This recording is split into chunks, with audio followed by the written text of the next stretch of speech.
বিসমিল্লাহির রহমানির রহিম। আসসালামু আলাইকুম।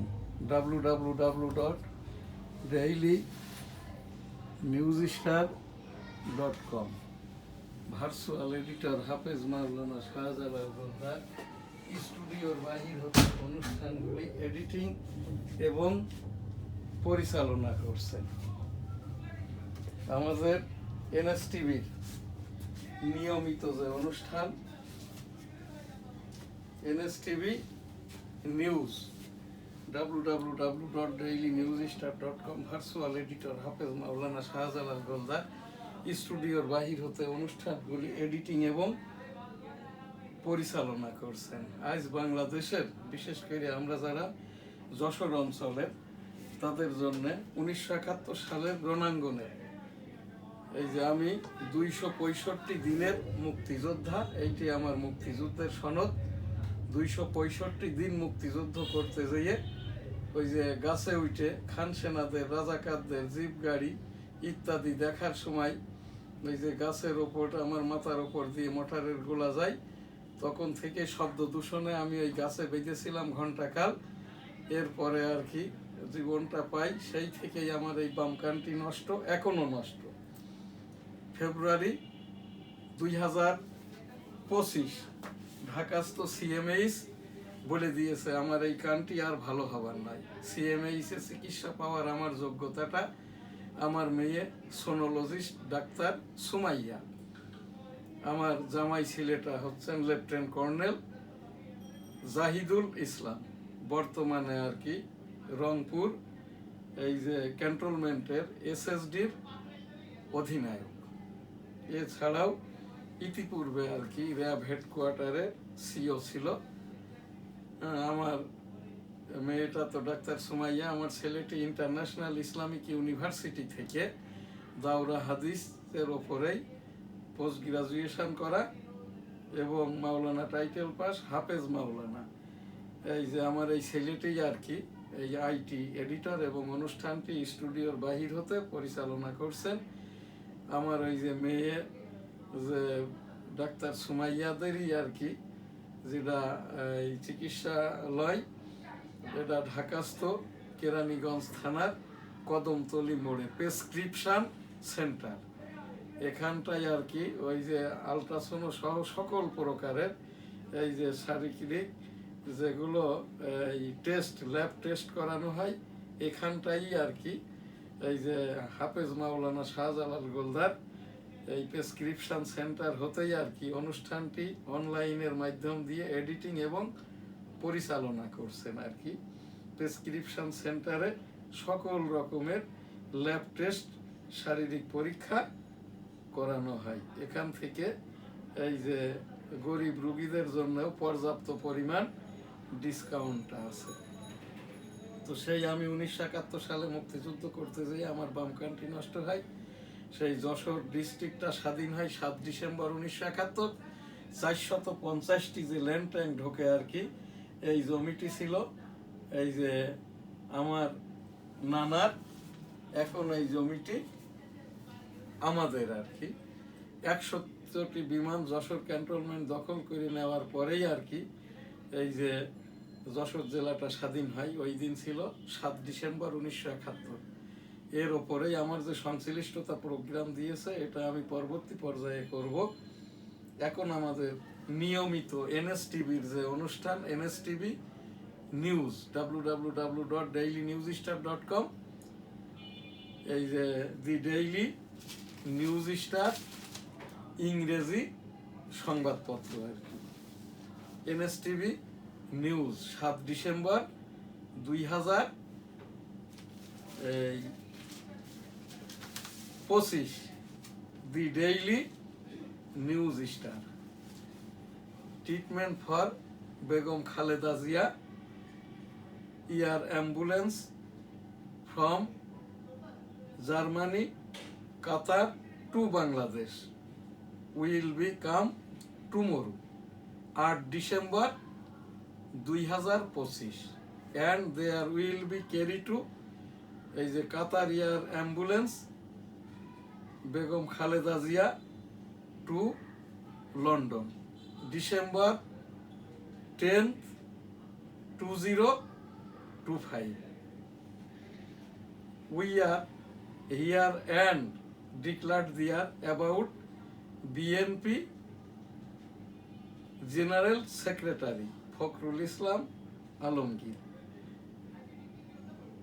With sickness Begum Khaleda Zia and her air ambulance from Qatar. They will be doctor and together with Dr. Team no more on 16 person to going to with Begum Khaleda Zia on London hospital. The Daily News Star is a 13th national election will be held February 2026 and there will be participate Bangladesh Nationalist Party with their together with their other parties together with BNP and they will be up to BNP decision holding their other political parties to together with 13 national election hold there on February 2026. NSTV news 7 December 2025। London যাত্রা নির্ভর করছে চিকিৎসকদের উপর। সবুজ সংকেত পেলেই ঢাকায় আসবে এয়ার অ্যাম্বুলেন্স। এভার কেয়ারের সামনে মানুষের ভিড়, আবেগময় দৃশ্যপট। 8 আগস্ট কাতার এয়ার অ্যাম্বুলেন্স আসবে। 8 ডিসেম্বর কাতার অ্যাম্বুলেন্সের মাধ্যমে বেগম খালেদা জিয়া 10 ডিসেম্বর 2025 লন্ডনের উদ্দেশ্যে যাত্রা করবেন। 16 সদস্যের ডাক্তার বহর সহ বিএনপি মহাসচিব ফখরুল ইসলাম আলমগীর নিশ্চিত করেছেন। এয়ার অ্যাম্বুলেন্স ফ্লাইটকে ভিভিআইপি মুভমেন্ট ঘোষণা। সন্তুষ্ট তবু অপেক্ষা করবে বিএনপির মিত্ররা। আসন ভাগাভাগি, জামাতও কোপ মারছে মিত্রদের আসন ছাড়ে। কোথায় থাকবেন নতুন প্রধানমন্ত্রী? দুটি প্রস্তাবের কোনোটাই এখনো চূড়ান্ত হয়নি। সরকার এনসিপি কারো সঙ্গে আসন সমঝোতা করবে না। নাসির উদ্দিন ক্লাস হয়েছে 92 দিন। শিকন ঘাটতি নিয়ে পরীক্ষায় 1 কোটি প্রাথমিক শিক্ষার্থী। এ মাসের মধ্যভাগে শৈত্যপ্রবাহ আসছে। এদিন শত্রু সেনাদের বিতাড়নের মাধ্যমে যশোর মুক্ত হয়। নির্বাচনের তফসিল ও দিনক্ষণ ঠিক করতে আজ বসছে ইসি। বিদেশ থেকে চিনি আমদানি আপাতত বন্ধ, শিল্প উপদেষ্টা। কেশবপুরের আটক যুবদল নেতার মৃত্যু নির্যাতনের অভিযোগ। ইমরান খানের সঙ্গে কারাগারে সাক্ষাৎ পুরোপুরি নিষিদ্ধ করল পাকিস্তান। নরসিংদীর 5টি আসনেই জিততে মরিয়া বিএনপি, জামাত চাই ভাগ বসাতে। জাপা, জেপি ও জেপিবি সহ কয়েকটি নিয়ে নতুন জোটের আত্মপ্রকাশ। কাল সুষ্ঠু নির্বাচন নিশ্চিতে এই জোট সময়ের দাবি। আনিস, নির্বাচনী দায়িত্ব পালন, 87,000 পুলিশের ট্রেনিং শেষ, প্রস্তুতি শেষ পর্যায়ে। খাসার গেট খোলা পেয়েই বেরিয়ে পড়েছিল সিংহী, প্রশ্নের মুখে জাতীয় চিড়িয়াখানায় থাকার নিরাপত্তা। নির্বাচনের জন্য যারা বেহুশ ছিল তারাই ভন্ডুলের পাইতারা করছে, ডাক্তার শফিকুর রহমান। ভারতেই থাকবেন কিনা সিদ্ধান্ত শেখ হাসিনাই দেবেন, জয়শঙ্কর। এলাকাবাসীর হামলায় উদ্বোধন অনুষ্ঠান পণ্ড। ইউক্রেনে জ্বালানি ও পরিবহন খাত লক্ষ্য করে 7 শতাধিক ড্রোন ক্ষেপণাস্ত্র হামলা। নিম্নমানের বই মানে পাঠকের সঙ্গে প্রতারণা। সীমিত আকারে পেঁয়াজ আমদানির সিদ্ধান্ত। আজকের ডেইলি ভিউজ এবং এনএসটিভি নিউজ এখানেই শেষ করছি। 7 ডিসেম্বর 2025। www.dailynewsstar.com বাংলাদেশের একমাত্র রাষ্ট্রসংঘ নিবন্ধিত online news portal. IPTV, NSTV, SA Goldar, Facebook S Ali Goldar. যে প্রতিষ্ঠানগুলো বিজ্ঞাপন দিয়ে সহযোগিতা করে থাকে: Almadina money changer company limited, গ্রাজুয়েটের গ্রুপ, গ্রাজুয়েট ইন্টারন্যাশনাল ছাপাখানা, গ্রাজুয়েট ইন্টারন্যাশনাল সারা বাংলাদেশের আমদানি রপ্তানি মালামালের খালাসের customs C&F agent, graduate international. 38 বছর যাবৎ ব্যবসায়ীদের এই সেবাটি দিয়ে যাচ্ছে। সাংবাদিকদের সংগঠন জার্নালিস্ট কোঅপারেশন অফ বাংলাদেশ, সম্মিলিত সাংবাদিক জোট। The Daily News Star, weekly Jessore Times, দৈনিক বেনাপোল, দৈনিক সবার আগে, সাপ্তাহিক বাংলার 21, সাপ্তাহিক 21-এ দেশ বিদেশে রপ্তানি হয়ে থাকে। এই যে বাংলায় অনুবাদিত বুখারী শরীফ, রাসূল সাল্লাল্লাহু জীবনী কিতাব। আজকের এখন আমাদের যে প্রোগ্রাম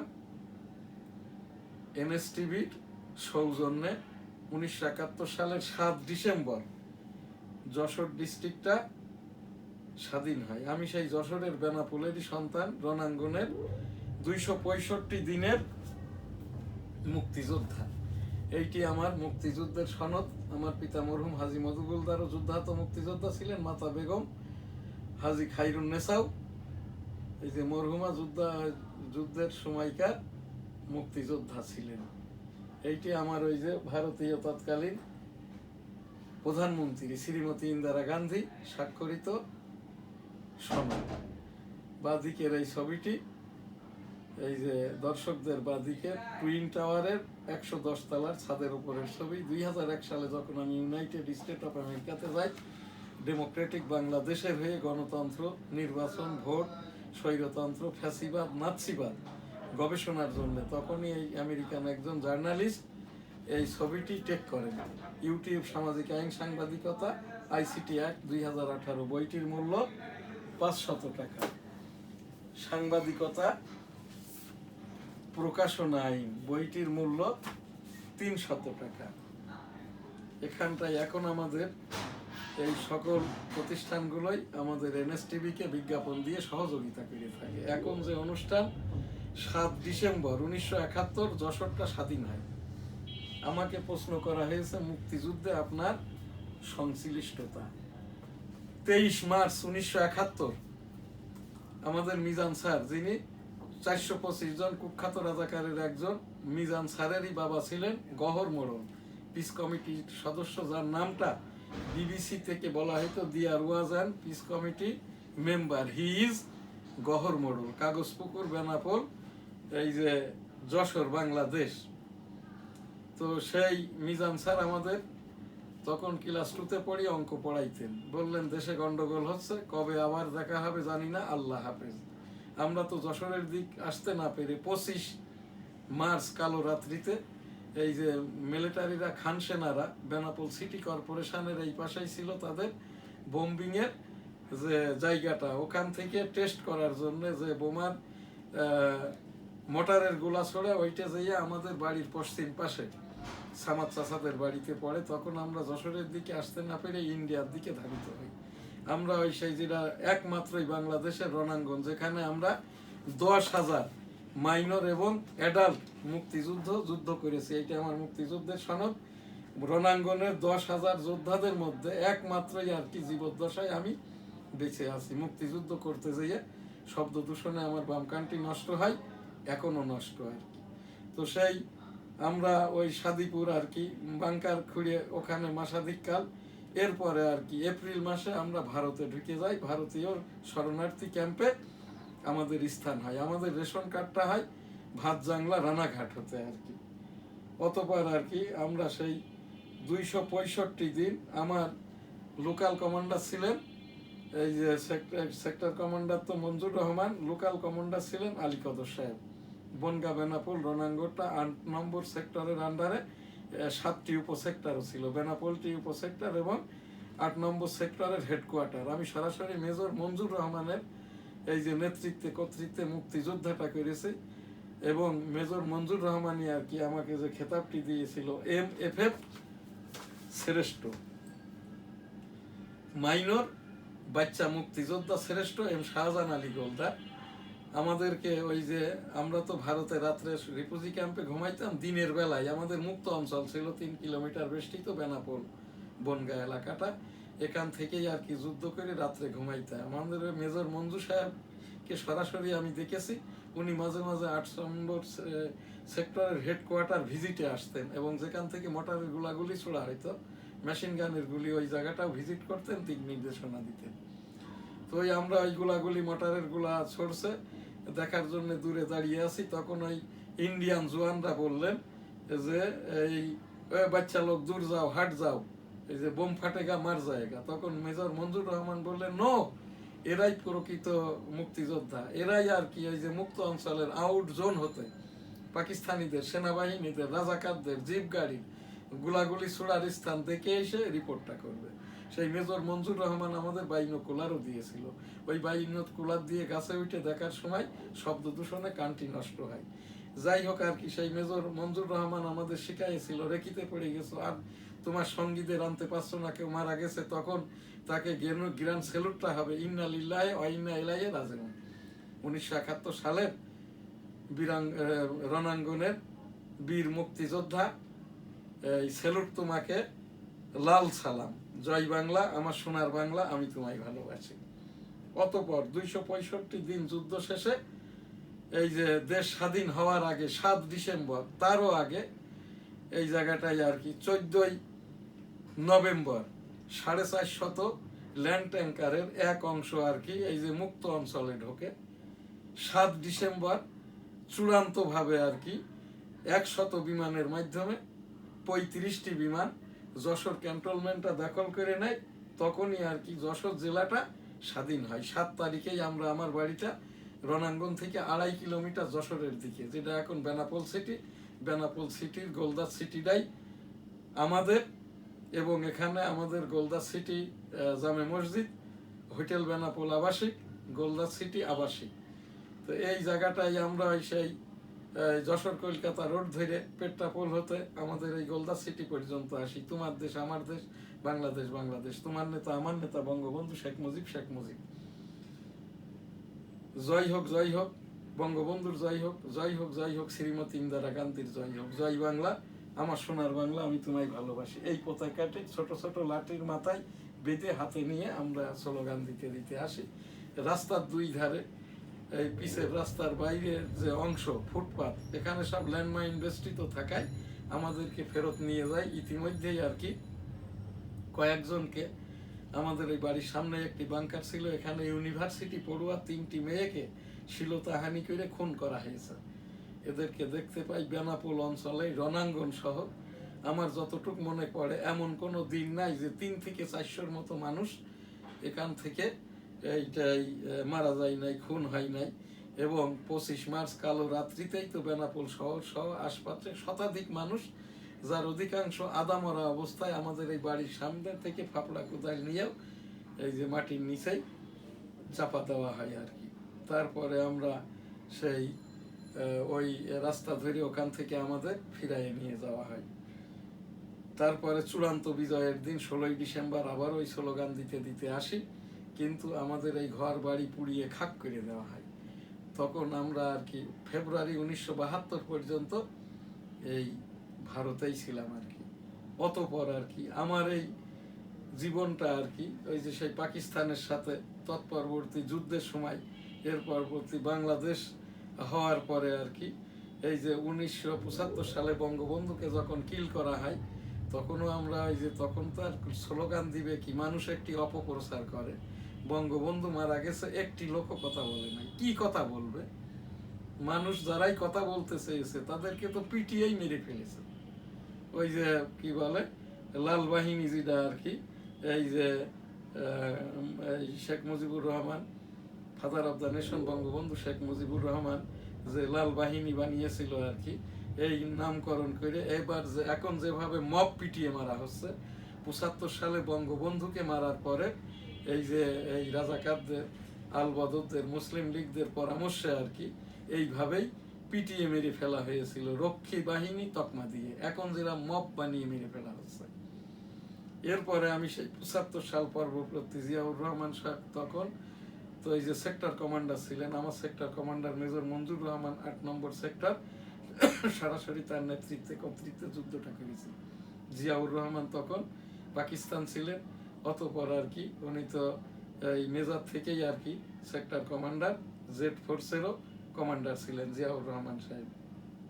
বঙ্গবন্ধু কিল হওয়ার পরে 1977 সালে জিয়াউর রহমান সাহেবই আর কি এই যে ইয়েসনো ভোট দেন। আমি 1977 সালের ইয়েসনো ভোটের পুলিং এজেন্ট ছিলাম। এইটা তো জানতে চেয়েছেন যে ওই যে বঙ্গবন্ধু খুন হওয়ার পরের পরবর্তী পর্যায়ে। তো আমি সেই 1977 সাল, তখন বিএনপি রাজনৈতিক দলটাই জন্ম হয় নাই, তখন ছিল জাগো দল। জিয়াউর রহমান সাহেব জনগণের কাছে জানতে চান, তখন 7.5 কোটি জনগণ, ভোটার ছিল 4.5 কোটি, যে আপনারা পিপুল কনসেনসাসের মাধ্যম দিয়ে এখানটায় আর কি জানান দেন। সেই জিয়াউর রহমান সাহেব কিন্তু ইয়েস নো ভোটে আর কি এখানে 3,98,00,000 ভোট পেয়েছিলেন ইয়েস, ওই সবুজ ব্যালটে, আর গোলাপি ব্যালটে নোতে ভোট পড়েছিল এখানটায় আর কি 2%, অর্থাৎ 8 লক্ষের মতো আর কি। কোনো ভোট হয়নি, বৈষম্য হয়েছিল। বেলা 11টা, আতিয়া স্যার পুলিং অফিসার, আমরা পুলিং এজেন্ট। বললেন এই তোরা পালা, আমাদের স্কুল আমবাগান বেষ্টিত ছিল। তার আগের রাত্রে পলাশ হোটেলের একটি বিরিয়ানির টোকেন নগদ 50 টাকা দেয়। এই 50 টাকার দামিটি আমার কাছে আছে। সেই বিরিয়ানিও আর খাওয়া হয় নাই। স্যারের কথায় ওই মিলিটারি ক্যাপ্টেন এসে স্যারকে বললেন, who are you, what are you doing here? হ্যাঁ, তখন স্যার আর কি ওই ভোট কেটে সেটে বাক্স ভরে দেয়। তারপরেও গুলাগুলি মারামারি, স্যার বললেন পালান। তখন হাকন নদী পার হয়ে আমরা পালাই। ওই বৈষম্য হয়েছিল ভোটে। তারপরে আর কি এই যে বিএনপি, এই যে রাজনৈতিক সংগঠনের জন্ম, জিয়াউর রহমানই একমাত্র ব্যক্তি, সেনাবাহিনী প্রধান, সংসদ প্রধান, সংবিধান প্রধান, সরকার প্রধান, রাষ্ট্রপ্রধান। আর কারোর এই সৌভাগ্যটি হয় নাই। অতঃপর 1979 সালে এই যে প্রথম জাতীয় সংসদ নির্বাচন, সেখানেও বৈষম্য হয়েছিল। তারপরে আর কি 1981 সালে জিয়াউর রহমান সাহেব চট্টগ্রাম সার্কিট হাউসে খুন হন। খুনের অন্যতম যে আসামি মেজর মঞ্জুর রহমান, যার বিচারটা এখনো হয়নি। মেজর মঞ্জুর রহমান পরবর্তীতে মেজর জেনারেল হয়েছিলেন। সেই মেজর জিয়াউর কি বলে মেজর মঞ্জুর রহমানই আমাদেরকে গ্র্যান্ড স্যালুট শিখিয়েছিল, ইন্না লিল্লাহে ওয়া ইন্না ইলাইহি রাজিউন। 1971 সালের রণাঙ্গনের বীর মুক্তিযোদ্ধা, স্যালুট তোমাকে, লাল সালাম, জয় বাংলা, আমার সোনার বাংলা, আমি তোমায় ভালোবাসি। অতপর আর কি এই যে সাত্তার সাহেবের সরকার, তার আগে সংক্ষিপ্ত সরকার, সাত্তার সাহেবকে বন্দুকের নল ঠেকিয়ে এরশাদ ক্ষমতাটা টেক করেন। এরপরে এরশাদ সাহেব আর কি 1982 সাল থেকে 9 বছর, এরশাদ 9 বছর জেলও খাটেন।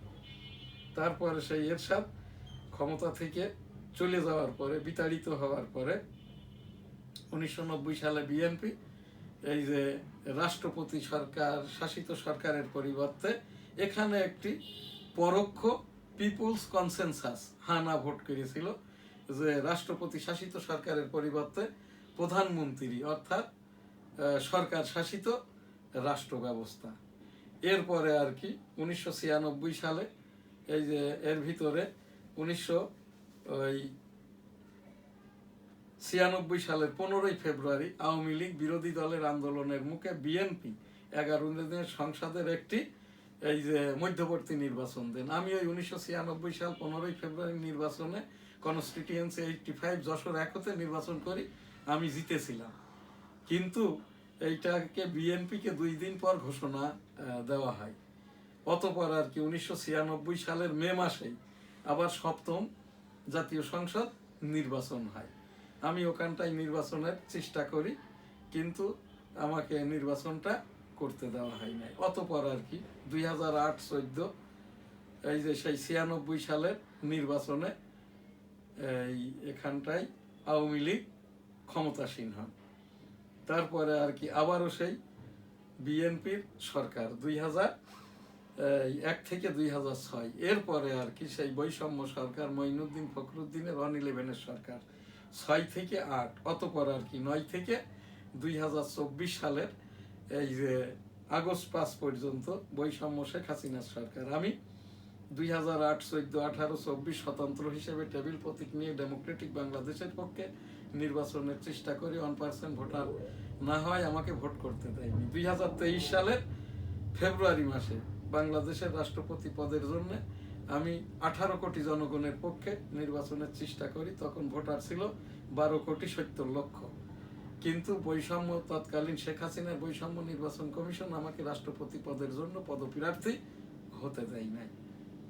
এরপর 111 সরকার আমার এই প্রোগ্রাম থেকেই আমি 10টি প্রোগ্রাম করেছি।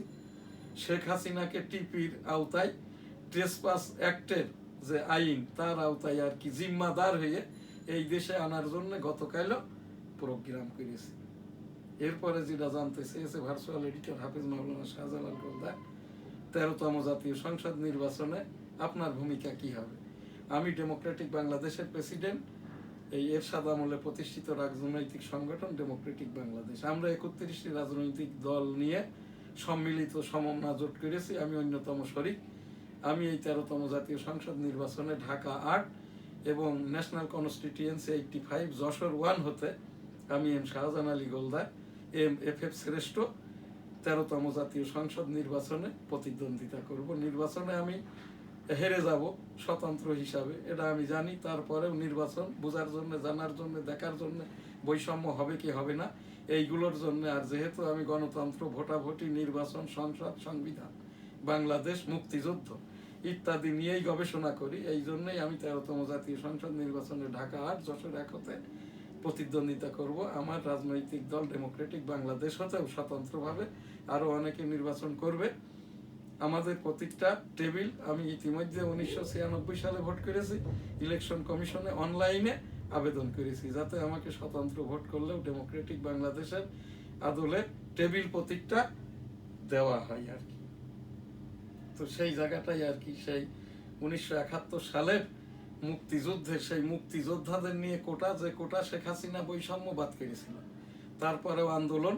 এখন সেই মুক্তিযুদ্ধ নিয়ে, মুক্তিযুদ্ধের সমন্বয়ক নিয়ে, মুক্তিযুদ্ধের ঘোষক নিয়ে অনেক কথা হচ্ছে। ফুয়াদের মতো বৈষম্য কথা বলছে, নতুন নতুন সাংবাদিক যাদের বয়সটা সব মিলে 2-20 হয়নি, এরাই কথা বলছে আর কি। তা আমি তো এই ফজলুর রহমান সাহেবের মতো করে বলতে পারবো না। আমি 1971 সালের রণাঙ্গনের মুক্তিযোদ্ধা হিসাবে ডক্টর মোহাম্মদ ইউনূস মহোদয়কে বলছি, মুক্তিযোদ্ধাদের মর্যাদার সেটেলমেন্ট প্রত্যাশা করছি, যে মর্মে আমি 3টি মাননীয় উচ্চতর আদালতের প্রধান বিচারপতি বরাবর অ্যানেক্সার আকারে উপস্থাপনা করেছি, আজও আবার উপস্থাপন করছি। মুক্তিযোদ্ধাদের কোটা ভাতা ইত্যাদির কোনো আমার এখানে ডিমান্ডটা নয়। মুক্তিযুদ্ধের সমন্বয়ক father of the nation Bangabandhu Sheikh Mujibur Rahman, মুক্তিযুদ্ধের এক অংশের ঘোষক মেজর থেকে জেনারেল, অতঃপর বাংলাদেশের রাষ্ট্রপতি জিয়াউর রহমান, এবং আমরা যারা মুক্তিযুদ্ধ করেছি আমাদের মর্যাদার সেটেলমেন্ট প্রত্যাশা করছি। জয় বাংলা, আমার সোনার বাংলা, আমি তোমায় ভালোবাসি। এখন আমাদের এখানকার এই যে প্রোগ্রাম হজ উমরা লাব্বাইক আল্লাহুম্মা লাব্বাইক, লাব্বাইক লা শারীকা লাক লাব্বাইক, ইন্নাল হামদা ওয়ান নি'মাতা লাকা আল মুলক লা শারীকা লাক। রব্বুল আলামিন পাক পরওয়ারদিগার বিশ্বের সকল মানুষকে একবার করে হজ উমরা করার তৌফিক দান করুন, আমিন। এটা এখনকার আমাদের যে প্রোগ্রাম আর কি, বাংলাদেশে কোনো এই যে ইসলামিক রাজনৈতিক দল নাই। সব এই যে জামাত ইসলাম, হেফাজতে ইসলাম, চরমোনাই ইসলাম সকলেই স্বঘোষিত বাংলাদেশের ইলেকশন কমিশন নিবন্ধিত রাজনৈতিক দল। দয়া করে আমি এই যে শফিকুর রহমান, এই এই রেজাউল ফজাউলের পিতা, ফজলুল করিম মামুনুলের পিতা, আজিজুল হক আমার পিরালি কলিগ, সেই হিসাবে বলছি বাবারে, যেহেতু তোমরা ইসলামিক রাজনৈতিক দল নয়, পাক কালাম হাদিসের আলোকে, রসুল সাল্লাল্লাহু আলাইহি ওয়াসাল্লামের বিদায় হজের আলোকে, হযরত আবু বকর, ওমর, উসমান, আলী রাদিয়াল্লাহু তাআলার আলোকে একমাত্রই আর কি মহানবী মুহাম্মদ রাসূল সাল্লাল্লাহু আলাইহি ওয়াসাল্লাম তখন মধ্যপ্রাচ্যের 17টি দেশের বাদশা ছিলেন, অতঃপর আর কি 6 মাসের বাদশা ছিলেন রাসূল সাল্লাল্লাহু আলাইহি ওয়াসাল্লামের বড় নাতি এই যে এই হাসান রাদিয়াল্লাহু তাআলা আনহু, তাকে খুন করে মুয়াবিয়া, এবং এই মুয়াবিয়া পুত্র ইয়াজিদ খুন করে রাসূল সাল্লাল্লাহু আলাইহি ওয়াসাল্লামের ছোট নাতি ছেলে এই যে হোসেন রাদিয়াল্লাহু তাআলা আনহুকে। এই যে এই মুয়াবিয়া এবং ইয়াজিদ, তারপরে জিহাদ, এদের পরিচিতি হচ্ছে ওহদের যুদ্ধের যে রাসূল সাল্লাল্লাহু আলাইহি ওয়াসাল্লামের দন্ত মোবারক শহীদ করেন আবু সুফিয়ান। আবু সুফিয়ানেরই প্রথম স্ত্রী হিন্দা, হিন্দার তৃতীয় স্বামী হচ্ছে এই যে আবু সুফিয়ান। হিন্দার যেটার পিতৃহীন পুত্র উবাইদুল্লাহ, উবাইদুল্লাহ পুত্র জিহাদ, আর এই যে আবু সুফিয়ান হিন্দা পুত্র মুয়াবিয়া, মুয়াবিয়া পুত্র ইয়াজিদ। সেই ইয়াজিদেরই আর কি ও সেনাপতি ছিলেন জিহাদ। জিহাদ আবার এক সময়কার ওই যে কি বলে সিরিয়ার বাদশাহ হন। এই একমাত্র মুয়াবিয়াই গোত্র হচ্ছে, এরা বাদশাও না, এরা খলিফা ক্যালিফ ডেমোক্রেসিও মান্য করে না, এরাই আর কি তৎকালীন সামরিক কায়দার আর কি। এই যে যখন ওই সিরিয়ার গভর্নর ছিলেন মুয়াবিয়া, তখন আর কি হাসান রাদিয়াল্লাহু তাআলা সৌদি আরবের বাদশাহ, তখন তাকে বলা হয় আর কি, আপনি কি সিরিয়ার গভর্নর থাকবেন না এই যে হেডকোয়ার্টারে ফেরত আসবেন মদিনাতে? তখন ওই সেই মুয়াবিয়া কিন্তু ওই মেসেঞ্জারকে খুন করে, এবং সে ওই সিরিয়াটাকে নিয়ে ওইটা তাকে ওই মুয়াবিয়া তন্ত্র কায়েম করে 550 বছর। এখন সৌদি আরবের যে শাসনতন্ত্র, রাসূল সাল্লাল্লাহু আলাইহি ওয়াসাল্লামের সাথে শাসনতন্ত্র, যে এরকম যে কোতলের অন্যায় শিরচ্ছেদ, হাত পা কাটার অন্যায় করলে ইত্যাদি আর কি, জিনা ব্যভিচার ইত্যাদির ওপরেও আর কি যেরকম শাস্তিটা পাক কালাম হাদিসের আলোকে। যেহেতু বাংলাদেশে এই রকম কোন ওই যে জামাত ইসলাম, চরমোনাই ইসলাম, হেফাজতে ইসলাম, সবচেয়ে বড় কথা হচ্ছে এই যে রেজাউল ফাইজুল চরমোনাইয়ের পীর পুত্রদ্বয়, দুইজনের কেউই আর কি, এরা সবাই আল্লাহওয়ালা, কেউই ইসলামিক জ্ঞানে জ্ঞানী নাই। এরা মুফতিও না, মাওলানাও না, প্রতিষ্ঠানিক আর কি, মামুনুরও অনুরূপ। কেউ কোনো মুফতি বা মাওলানা নয়, আল্লাহওয়ালা সেই যে আর কি আমাদের এই মুসলমানদেরকে ধোঁকা দিচ্ছে। তো এই জায়গাটাই এদেরকেই বলছি, বাবারে তোমার বাবারা রেজাউল, ফজাউল এবং মামুনুল, তোমাদের পিতা আমার পিরালি কলিগ, বাবার কাজটাই করো, গীবত করো না, গীবত গুনাই কবিরা, আস্তাগফিরুল্লাহ রাব্বুল আলামিন। এইরকম যারা করছে, বাংলাদেশে কোনো ইসলামিক রাজনৈতিক দল নাই, দেশীয় রাজনৈতিক দলের নামে মিথ্যাচার করে, গীবত করে আর কি। এই যে জামাত ইসলামে একটিও মাওলানা নাই, একটিও আল্লাহওয়ালা নাই, একটিও পীর মাশায়েখ নাই। এরা পুরো আর কি ওই সেই ইয়াজিদ জিহাদের মতো করে আর কি সুদ, ঘুষ, জিনা, ব্যভিচার ইত্যাদির ওপরে আর কি এই দেশটা পরিচালনা করতে চায়। জামাত ইসলাম যেটা বলে ইয়ানত, এইটাই হলো জবরদস্তি চাঁদা। এবং পরিষ্কার হয়ে গেছে জামাত ইসলাম এবার আমি জরিপ করে দেখেছি একটি আসনও পাবে না। কারণ জামাতের এই রোকনি ছিল সেই পাকিস্তান আমল থেকে, ব্রিটিশ আমল পরবর্তী থেকে আর কি এই জামাতের রোকনি আর কি আমার লাইফ বরবাদ করে দিয়েছে। আমি মাইক্রোবায়োলজি পড়তাম, ডিপার্টমেন্ট চেয়ারম্যান ছিল জামাতের একজন রোকনি, ছাত্রলীগ করার কারণে আমাকে হুমকি দিত ফেল করিয়ে দিবে, যে কারণে আমি ওই মাইক্রোবায়োলজি বাদ দিয়ে এই যে বিএ পাশ করি, রাষ্ট্রবিজ্ঞান পড়ি, আইন পাশ করি, এখন আমি আইনজীবী, পত্রিকা সম্পাদনা করি। তো যাই হোক আর কি, এই যে জামাত ইসলামের একটি লোক ইসলামিক নয়, মুসলমান নয়। এরা এখান থেকে ওই জিরাম ইনায়েতুল্লাহ আব্বাসী কাফের ফাসেক বলে, এগুলো বলা যাবে না, কারণ এক ব্যক্তি অপর ব্যক্তিকে কাফের বা ফাসেক বলিও না, এরা রাসূল সাল্লাল্লাহু আলাইহি ওয়াসাল্লামের হাদিসে আছে। এই জন্যই আর কি আমি আল্লাহ রাব্বুল আলামিনের কাছে ইস্তেগফার করে দোয়া করছি, আল্লাহ রাব্বুল আলামিন এদেরকে হেদায়েত দান করুন। এবার আর কি জামাত একটি আসনও পাওয়ার কোনো সম্ভাবনা আমি দেখি না। 18টি আসন পেয়েছিল, ওর 2টি ছিল জামাতে, আর 16টি 18টি আসনই ধানের শীষের ছিল, 6টিও ছিল এটা সেই এই দাঁড়িপাল্লার, 2টিও ছিল দাঁড়িপাল্লার। তো এবার ওই রকম জরিপে দেখা যাচ্ছে এরা যদি জোট না করে বিএনপির সাথে, একটি আসনও পাবে না। আর এই মেয়েরা যে ওই যে ঢাকা বিশ্ববিদ্যালয়ে জাহাঙ্গীরনগর ভোট জালিয়াতি করেছে, এই যে কারচুপি করেছে, এই রকমটা ভাবে এখানে পার্লামেন্ট ইলেকশনে সুযোগ নাই। জামাত যে মেয়েরা করে, এই যে মহিলাদের ভিতরে, ছাত্রীদের ভিতরে ছাত্রী শিবির আছে, মহিলা রোকনরাই হচ্ছে এই যে মহিলাদের যারা গ্রামে গ্রামে যেয়ে পার্সু করার চেষ্টা করে। তো এইটা এখন পরিষ্কার যেহেতু হয়ে গেছে, কোনো মহিলারা, কোনো মা বোনরা, কোনো বুড়ো বুড়িরা এই ভোটটা কিন্তু দিবে না। এটা আমরা অনলাইনের মাধ্যম দিয়ে, এই যে বৈষম্য ইউটিউবারদের দ্বারা, এই যেরকম খালিদ হোসেন কোনো আল্লাহ আলাও না, ইসলামী শিক্ষায় শিক্ষিতও না, কিন্তু বাইতুল মুকাররমের 1,500 কোটি টাকা মেরে দিয়েছে, হজের 3,000 কোটি টাকা মেরে দিয়েছে। এই যে খালিদ হোসেন, মামুনুল, এই রেজাউল, ফাইজুল, এই কারণেই খালিদ হোসেন ধর্ম উপদেষ্টা। এইবারও হজের টাকার থেকে মারিং কাটিং হবে আর কি।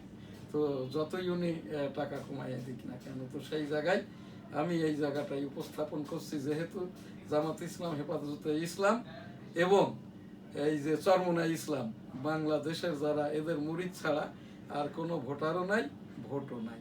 তো এই জায়গাটাই রাব্বুল আলামিন এদেরকে পাক কালাম, হাদিস, রাসূল সাল্লাল্লাহু আলাইহি ওয়াসাল্লাম ইত্যাদি নিয়ে এই যে তারা বৈষম্য করছে, গীবত করছে, মিথ্যাচার করছে, এদেরকে হেদায়েত দান করুন, এদেরকে মাফ করে দিন। আস্তাগফিরুল্লাহ, আমিন। আজকের আমাদের এখানকার প্রোগ্রাম আমি শেষ করছি। এই যে নিউজ স্টার ভবন, এনএসটিভি ডিজিটাল স্টুডিও, দি ডেইলি নিউজ স্টার, www.dailynewsstar.com। আজ 7 ডিসেম্বর, যশোর জেলাটা বিজয়ের দিন। আমি 1971 সালের রণাঙ্গনের 265 দিনের একজন মুক্তিযোদ্ধা, মেজর মঞ্জুর সাহেব আমাদের এই যে মুক্তিযুদ্ধের সময় রেকিতে পড়ে মারা গেলে যে গ্র্যান্ড স্যালুটটা শিখিয়েছিল, ইন্না লিল্লাহি ওয়া ইন্না ইলাইহি রাজিউন, 1971 সালের রণাঙ্গনের বীর মুক্তিযোদ্ধা, স্যালুট তোমাকে, লাল সালাম, জয় বাংলা, আমার সোনার বাংলা, আমি তোমায় ভালোবাসি। বঙ্গবন্ধু 7ই মার্চের যে ভাষণ, তার আদলেই 265 দিন যুদ্ধ শেষে দেশটা স্বাধীন হয়। 7 মার্চের ভাষণ সংক্ষেপ, এবারের সংগ্রাম মুক্তির সংগ্রাম, এবারের সংগ্রাম স্বাধীনতার সংগ্রাম। জয় বাংলা, ইনশাল্লাহ। আসসালামু আলাইকুম। আমার সোনার বাংলা, আমি তোমায় ভালোবাসি। এনএসটিভি স্টুডিও, 7 ডিসেম্বর 2025। আমি সার্বিকভাবে অনুষ্ঠানটি পরিচালনা, এডিটিং এবং এখানটায় সংবাদ পাঠ, ভিউং করলাম।